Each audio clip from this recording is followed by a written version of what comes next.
Jamais sans la grâce, une dévotion matinale proposée par l'Église évangélique de la grâce en collaboration avec l'Institut théologique de Cotonou.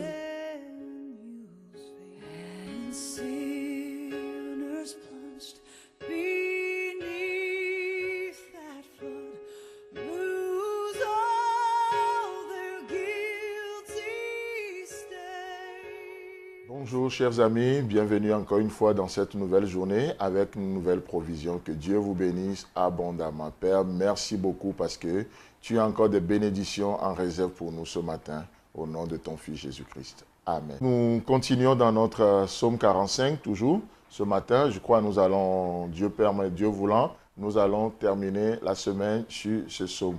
Donc psaume 45, verset 3 au verset 5. Où il est écrit, « Vaillant guerrier, ceins ton épée, ta parure et ta gloire.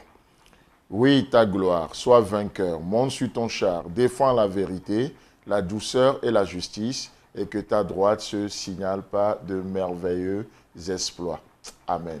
Donc, depuis un moment, nous sommes sur ces deux versets où on avait vu que Dieu nous appelle des vaillants guerriers, et il nous prépare. Ce qui fait notre vaillance, ce n'est pas trop qui nous sommes en réalité, mais c'est les choses que Dieu met en nous. La possibilité de marcher par la foi, qui est notre foi qui nous permet d'éteindre les traits enflammés de l'ennemi, le bouclier, d'autres choses également. Les chaussures qu'il nous donne, les chaussures à nos pieds, la cuirasse de justice, ainsi de suite. Donc, on se prépare en prenant toutes ces armures, comme Paul l'a dit aux Éphésiens dans Éphésiens chapitre 6. La grande question, c'est pourquoi préparons-nous? Donc, ça veut dire qu'il y a un combat à combattre. Il y a un bon combat à combattre. Vous savez, tous nous combattons des combats tous les jours. Mais quel type de combat? Paul va parler à son enfant dans la foi Timothée et Paul lui dira « combat le bon combat de la foi ». Ça sous-entend que malheureusement, on peut combattre un faux combat également. Un combat auquel on n'est pas du tout appelé, un combat qu'on n'est pas appelé à combattre. Donc, ça fait un faux combat. Donc, combat le bon combat de la foi. Donc, Dieu nous donne la force qu'il faut, il nous équipe avec les armures. Et vous savez, cette force que nous avons, cette force que Dieu nous donne en nous procurant tous ces éléments que nous venons de citer, cette force est consacrée à une chose, à la défense du peuple de Dieu.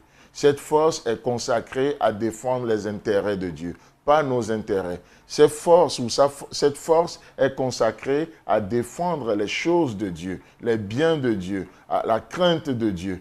Mais malheureusement, beaucoup aujourd'hui, nous pouvons prendre cette force, cette vaillance, ce courage que Dieu nous donne et les utiliser ces armures malheureusement de la mauvaise manière, en défendant nos intérêts, en devenant un petit roi, en construisant notre petit empire quelque part. Non, nous sommes appelés à défendre Dieu et la cause de Dieu. Et la dernière partie du verset nous dit « Et que ta droite se signale par de merveilleux exploits ».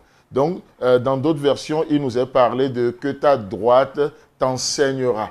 Donc, du coup, nous voyons ici que la droite est personnifiée. Donc, ce n'est pas juste la droite en termes de « oui, mon bras droit » ou le côté droit. Non, la droite est personnifiée ici. Elle accomplit des choses auxquelles le soldat ou le héros ne s'attendait même pas. Et donc, comme la droite étant personnifiée, ça veut dire quoi? Cela nous parle de la personne de Jésus lui-même, qui accomplit tout en nous. N'est-ce pas ce qu'il dira?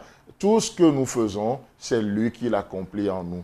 Et le psalmiste reprendra la même pensée dans Psaume 87 en disant que toutes mes sources sont en lui. Toutes mes sources sont en lui. Sans lui, nous ne pouvons absolument rien. Et j'aimerais que nous comprenions ces choses ce matin, alors que nous rentrons dans cette journée. C'est que notre droite se signale par des exploits. Christ est de notre côté. Il veut nous montrer des choses, il veut nous enseigner, il veut nous amener à atteindre la montagne que nous ne pouvons pas atteindre. N'est-ce pas ça? Donc, elle accomplit, cette droite accomplit des choses auxquelles ne s'attendait même point le héros.